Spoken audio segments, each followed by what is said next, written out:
От дочки матери. Правильно. 5-й вопрос и 1000 рублей. Как называется деревообрабатывающий станок строгательного типа для обработки плодов?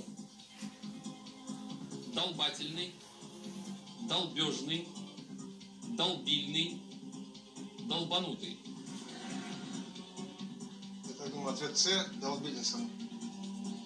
Ну что ж, вы по дереву работаете, значит, наверное, должны знать. Я без станков, ну, я так, в принципе, думаю, что долбильный. Точно не долбанутый? Да, нет, точно не долбанутый. Тогда бы люди с ним на нем не работали. Ответ С. Долбильный. Вы уверены в своем ответе? По-моему, долбильный. По-моему, или уверены? Уверен. Вы не будете пользоваться подсказками?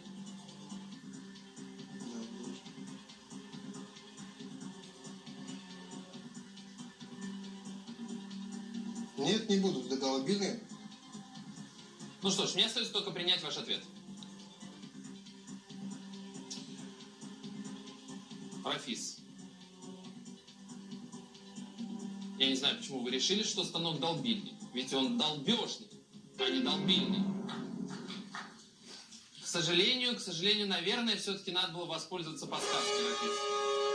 Ну, вот видите, тем более, что игра наша подошла к концу. Ну, не удалось. Да, не удалось, Рафис, вам выиграть какую-то крупную сумму. Ну, так бывает.